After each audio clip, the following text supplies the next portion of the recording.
오늘은 특별히 추석 명절을 앞두고 우리 그리스도인의 즐거운 추석 명절이라는 말씀의 제목으로 함께 은혜를 받도록 하겠습니다. 그제 뉴스를 들어보니까 이번 추석 명절에 이동하는 인원이 약 3,400만 명 정도 될 것이다, 이렇게 말씀을 합니다. 우리나라 인구가 약 5,500만 명 정도인데 3,400만 정도 되어지면은 거의 한 반 이상, 그 3분의 2 가까이 이렇게 이동이 된다, 이렇게 생각이 됩니다. 오늘 이 예배 참석하신 여러분들께서도 아마 예배 마치고 난 다음에 또 고향을 찾는 분도 없지 않아 있을 것 같다라고 생각이 됩니다. 아무튼 즐거운 명절 잘 보내시고 오시기 바랍니다. 명절 때가 되어지면 우리 보통 다들 이렇게 어렵고 힘들더라도 꼭 고향을 다녀오려고 애를 씁니다.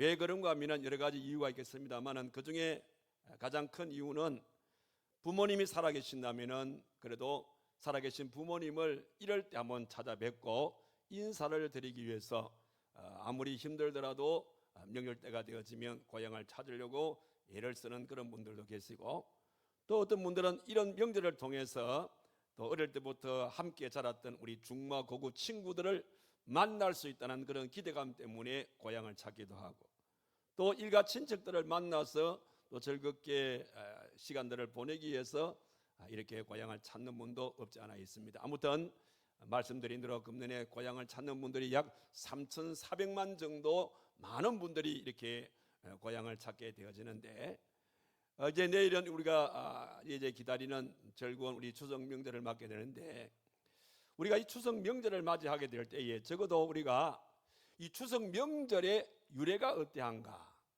어떻게 추석 명절이 이렇게 만들어졌을까 정도는 여러분들이 아는 것이 참 좋겠다라고 생각이 되어져서 잠시 추석 명절의 유래를 여러분들에게 소개해 올리면, 이 추석 명절은 고려 충렬왕, 그러니까 7년에 1년이라는 사람이 삼국유사를 썼습니다. 그 삼국유사에 보게 되어지면 신라 3대 왕 유리왕 때의 얘기가 기록이 되어 있습니다. 그 유리왕 때에 이제 이 추석이라는 것이 생겨지게 됐는데, 어떻게 추석을 만들게 됐냐면, 이제 그러니까 이 유리왕에게는 아주 귀여운 두 딸이 있었습니다. 이 두 딸이 있었는데 이렇게 그 두 딸에게 음력으로 7월 16일부터 8월 14일까지 한 달 동안 이 두 딸에게 시간을 주어서 두 딸을 이 두 패로 나누어 가지고 길쌈대를 하도록 그렇게 했습니다. 그러니까 삼배를 짜는 이런 일을 하도록 그렇게 한 겁니다. 그래서 한 달 동안 열심으로 이렇게 두 패로 나누어서 삼배를 짜가지고, 그기야 이제 8월 15일 정월 대보름이 되어지면 이제 그 해에 이제 그 농사를 잘 지어가지고, 그래서 햇살밥을 짓고 또 핵과일들을 이렇게 준비를 해서 큰 잔치를 열게 되어집니다. 잔치를 열 때에 관원들에게는 활쏘기 대회를 하도록 했어요.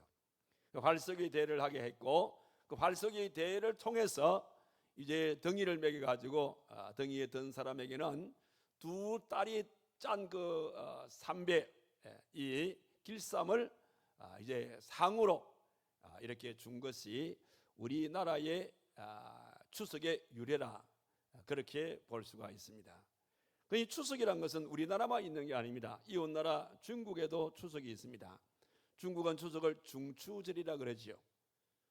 주로 이 중추절날 이들은 뭘 하냐면 월병을 만들어서 함께 먹습니다. 월병은 저 그림처럼 아주 둥글게 만듭니다. 왜 월병을 둥글게 만드냐면, 원래 이 음력이라는 달력을 말하지 않습니까? 달이 둥글잖아요. 그러니까 달처럼 이 월병을 둥글게 만들어 가지고 먹을 때도 온 가족이 이렇게 둥글게 둘러 앉아 가지고 월병을 먹습니다.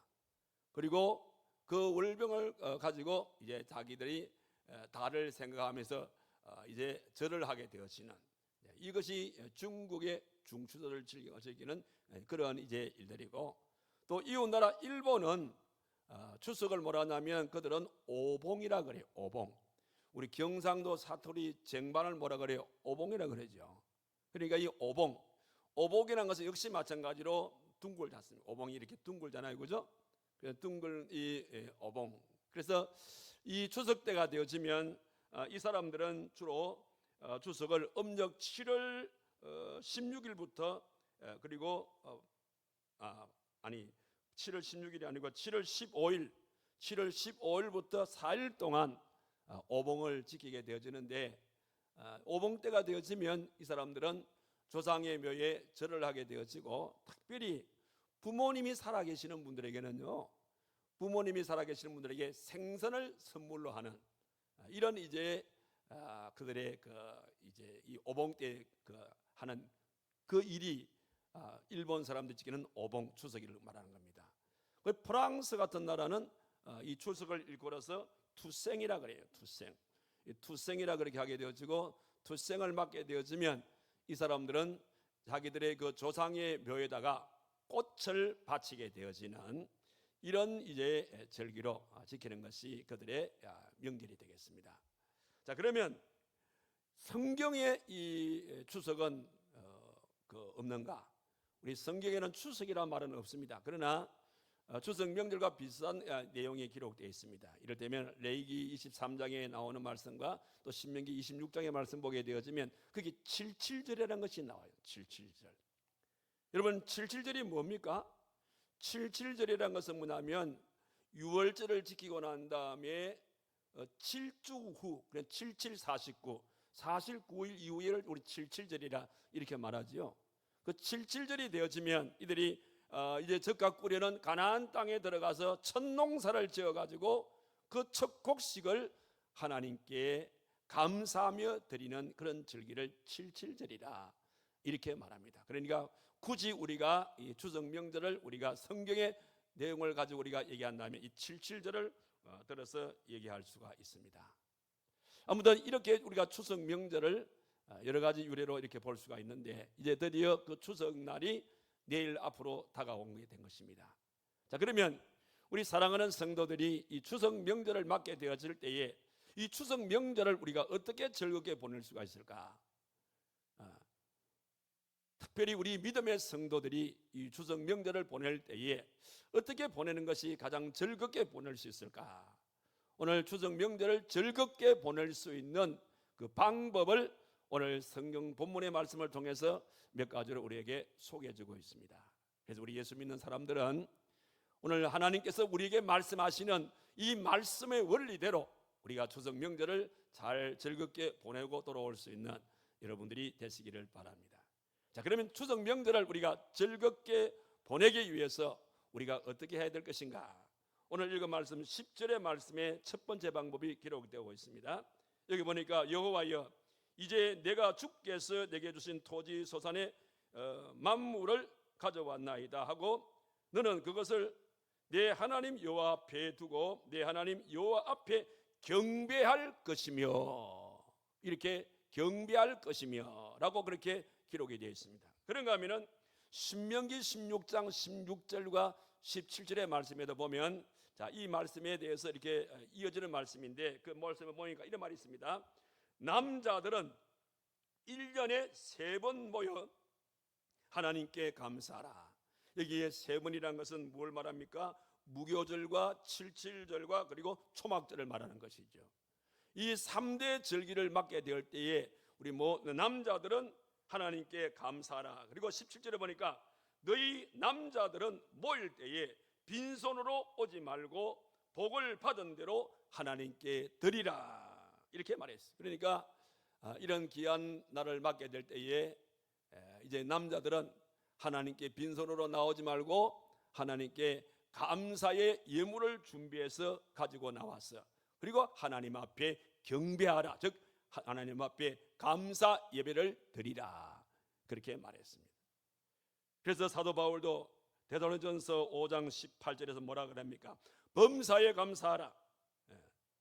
이것이 예수 그리스도 안에서 너희를 향하신 하나님의 뜻이니라. 이렇게 말씀을 했습니다. 그러니까 이 말씀에 우리가 근거해서 우리 사랑하는 성도들은 이 결실의 계절, 이 추석을 맞이해서 우리가 말로만 하나님께 감사합니다, 이게 아니라 이 감사함을 하나님 앞에 예배를 통해서 감사 예배를 드릴 수 있는 우리가 되라는 그런 말씀이 되겠습니다. 그래서 제가 이번 추석 명절날, 내일이 추석 명절이지만은 예배만큼은 본교에서 꼭 하나님께 예배를 드리라고 말씀을 드린 이유가 바로 이 말씀 때문인 것입니다. 그래서 오늘 지금 드리고 있는 이 예배가 바로 추석 명절을 앞둔 하나님께서 지난 1년 동안 우리를 사랑해 주시고 우리의 또 모든 삶을 주관해 주셔서 이렇게 무탈하게 우리가 1년을 살아온 이 과정 속에 지난 날들을 우리가 돌아보면서, 그러면서 하나님 앞에 이 은혜에 감격 감사하는 그런 마음으로 감사 예배를 하나님께 드리자라는 그런 말씀인 겁니다. 왠가 하면 이런 감사를 우리가 드리게 되어질 때에 하나님께서는 이 감사를 굉장히 귀하게 보신다는 사실이에요. 여러분, 하나님께 진정으로 감사할 줄 아는 개인이나 가정이나 교회나 국가를 하나님은 참으로 귀하게 보신다는 것을 알 수가 있습니다. 여러분, 지금 우리 세계의 가장 1등국이라, 세계 최고의 강국이라 그러면 우리는 어느 나라를 들 수가 있습니까? 바로 그것은 미국을 우리는 빼놓을 수가 없습니다.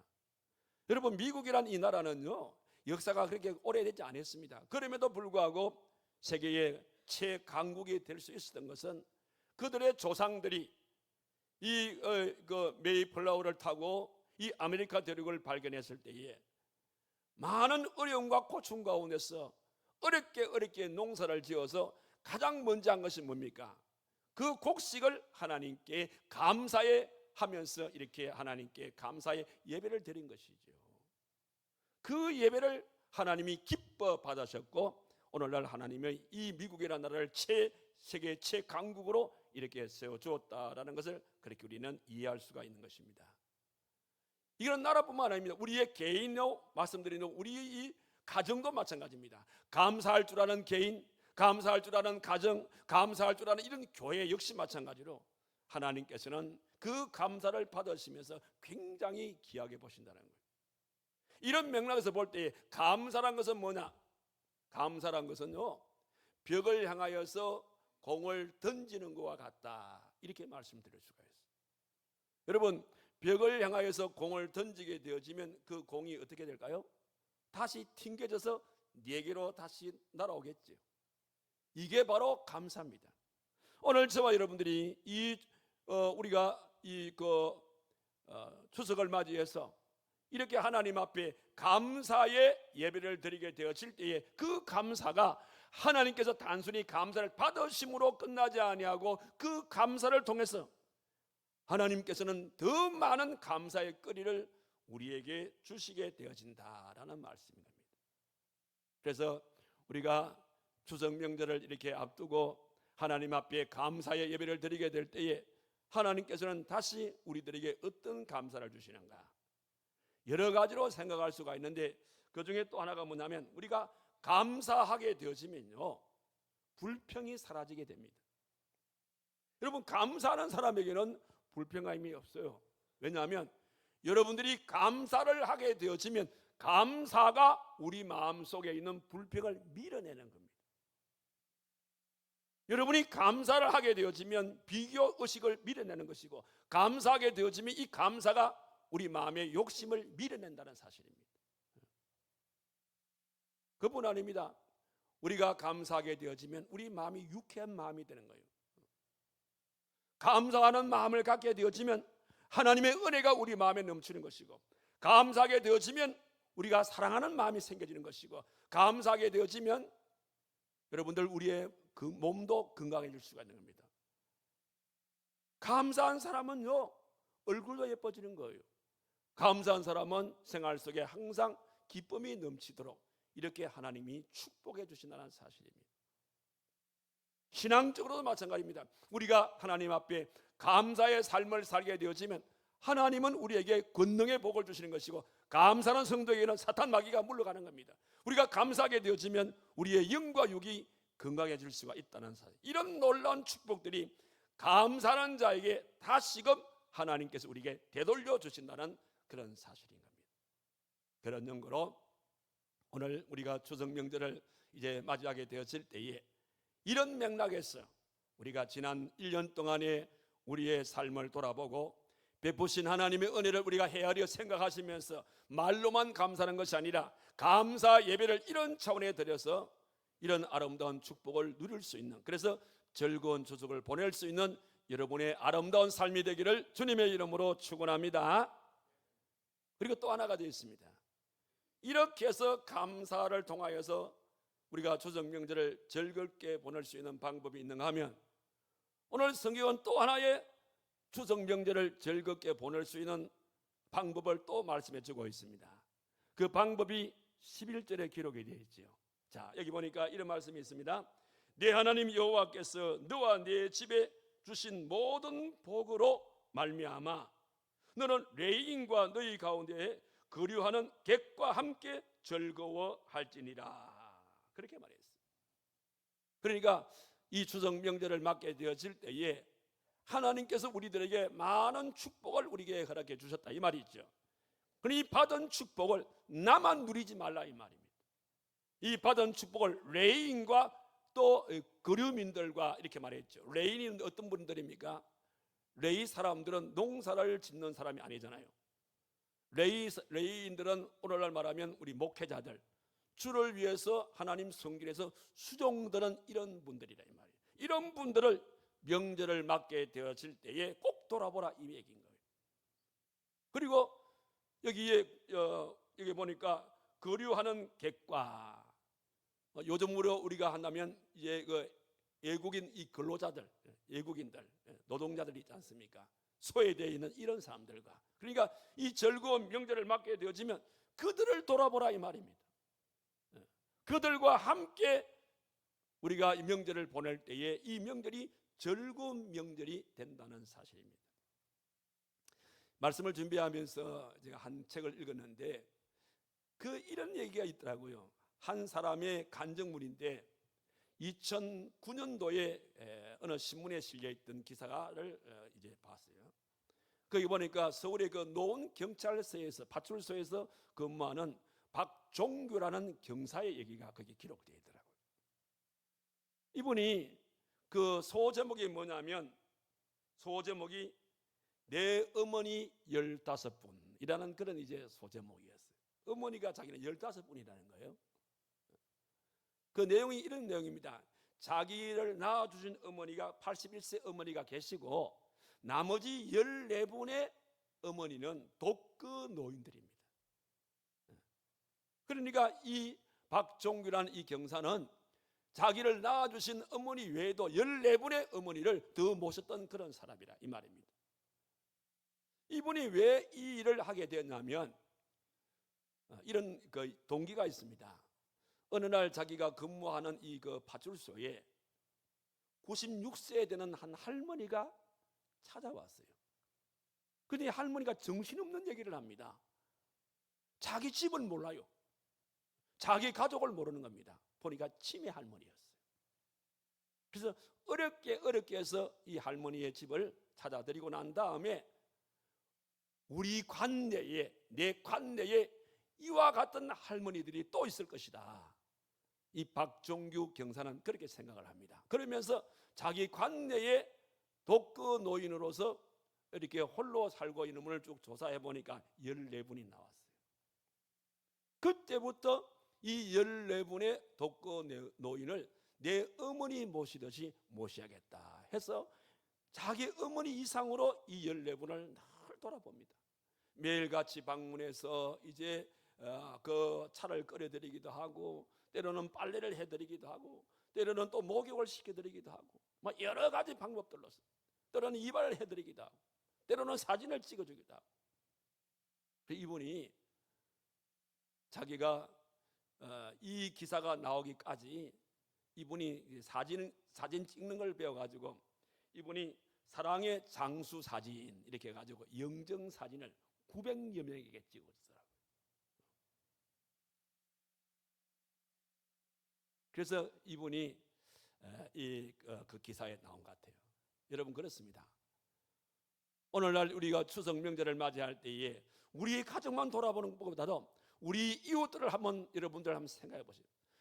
우리 그 사랑방 관내에 혹은 우리 지역 내에 혹이라도 우리가 즐거운 추석 명절을 맞이했지만은 오히려 추석 명절이 즐거운 것이 아니라 더 외롭게 명절을 보내고 있는 우리의 이웃이 있지 아니한가라고 돌아보시고, 이 박종규 이 경사처럼 그런 분이 우리 주변에 계시면은 그분들을 찾아가서 위로해주고 또 그분들에게 작은 선물이라도 나누어주면서 함께 즐겁게 우리가 명절을 보내자라는 것이 오늘 본문의 이 말씀의 의미가 되겠습니다. 자, 그런데 이 추석 명절을 맞이해서요, 우리가 이런 분들에게 드릴 수 있는 최고의 선물은 어떤 선물일 것 같아요? 사과 한 박스? 아니면 배 한 박스? 여러분, 이런 분들에게 추석 명절을 통해서 우리가 드릴 수 있는 최고의 선물은 바로 다른 선물이 아니라 바로 예수 그리스도를 선물하는 겁니다. 여러분들, 이번 명절을 통해서 우리 만나는 가족들 가운데서, 우리 친척들 가운데서, 우리 이웃들 가운데서 아직도 예수님을 알지 못하는 우리의 가족과 우리 일가 친척과 우리 이웃이 있다면 이번 추석 명절을 통해서 최고의 선물인 예수 그리스도를 선물하고 돌아올 수 있는 여러분들이 꼭 되시기를 주님의 이름으로 축원합니다. 실질적으로 우리가 사도행전 3장 6절과 8절의 말씀 보면 예수님을 선물한 두 분의 얘기가 기록되고 있습니다. 그 얘기는 바로 베드로와 요한의 얘기죠. 베드로와 요한이 이제 그 제9시 기도 시간에 기도하기 위해서 성전에 올라가는 그 길목에서 날 때부터 안전뱅이가 되어진 거지를 만나게 됩니다.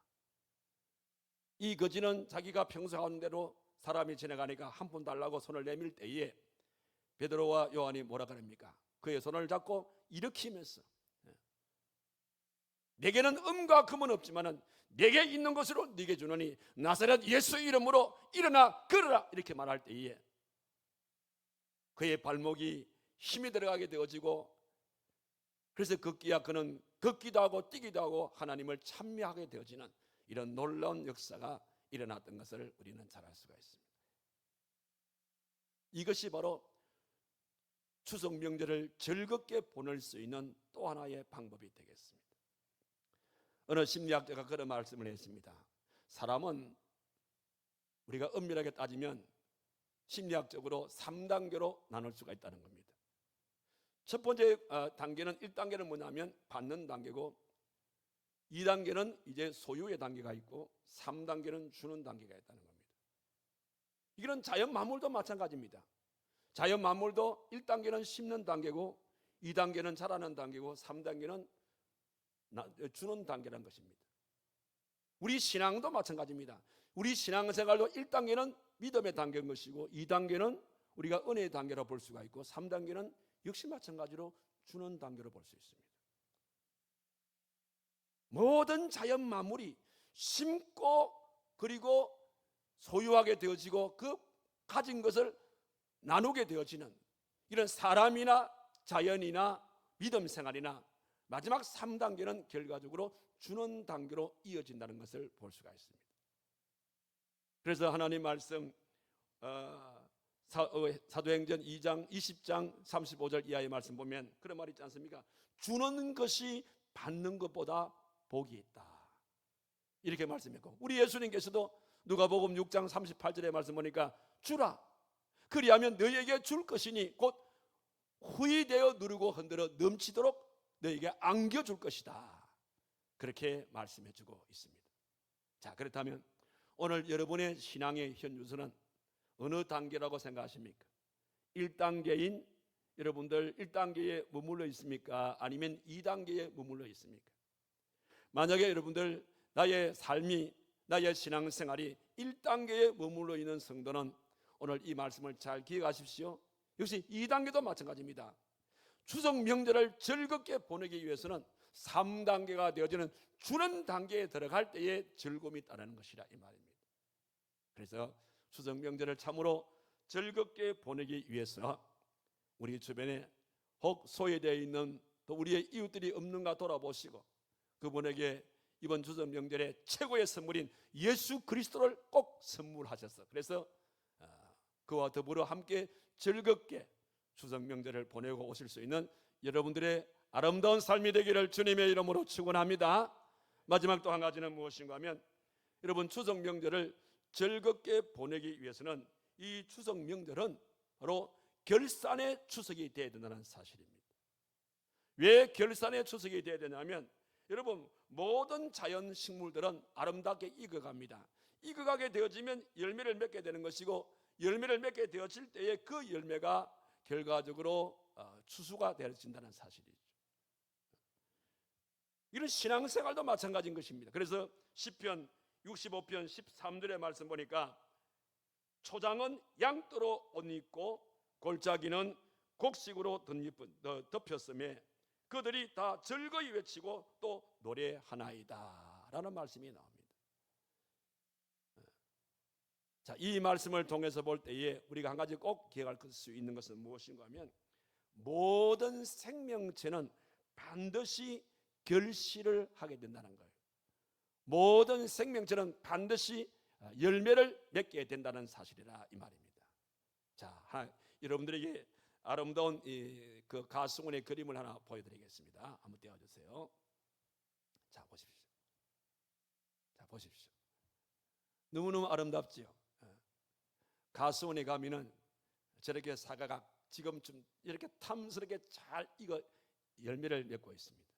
여러분, 저 사과가 아름답게 열매를 맺은 것은 무엇 때문에 사과나무가 열매를 맺습니까? 결과적으로 저 사과나무에 열매를 맺는 것은 바로 그 열매를 통하여서 우리들의 마음을 즐겁게 해주기 위해서 열매를 맺는 거예요. 그렇다면 오늘 여러분의 삶은 어떻습니까? 지난 1년 동안 살아오시면서 여러분의 인생의 나무에는 어떤 열매가 맺어 있으며 얼마나 그 열매가 익어 있는지를 저 사과나무의 사과를 한번 보시면서 한번 곰곰이 생각해 보시면 좋겠어요. 지금쯤 우리가 하나님 앞에 드릴 수 있는 가장 아름다운 열매는 무슨 열매라고 생각됩니까? 이 사실에 대해서 갈라디아 5장 16절에서 18절 이하의 말씀 보게 되었으면 거기에 성령의 9가지 열매를 말씀하고 있습니다. 여러분 성령의 9가지 열매 아시지요? 사랑과 희락과 화평과 오래 참음과 자비와 양성과 충성과 온유와 절제의 열매라고 말했습니다. 그러니까 이 추석 명절을 통해서 사과나무에 탐스러운 사과가 익어서 많은 사람들의 마음을 즐겁게 해주듯이 이 추석 명절을 통해서 우리가 하나님의 마음을 가장 즐겁게 해줄 수 있는 방법은 바로 사랑과 희락과 화평과 오래 참음과 자비와 양성과 충성과 온유와 절제의 열매를 하나님께 드리게 될 때에 하나님께서는 가장 즐겁게 그 열매를 받아친다는 사실인 겁니다. 그래서 오늘 저와 여러분들 우리 추석 명절을 앞두고 내가 하나님 앞에 드릴 수 있는 열매는 어떤 열매가 있을까? 여러분 탐스러운 여러분들 과일을 먹을 때마다 나는 하나님 앞에 어떤 나의 믿음의 과일을 드릴 수 있을 것인가 라는 것을 생각하시면서 그러면서 하나님이 기뻐하는 이런 아름다운 열매를 하나님께 드리면서 그래서 즐거운 추석을 보내고 오실 수 있는 여러분들의 아름다운 삶이 되기를 주님의 이름으로 축원합니다. 오늘 하나님 말씀 속에 정리를 합시다. 즐거운 추석을 우리가 맞이하기 위해서는 무엇보다도 감사의 예배를 드리라고 했어요.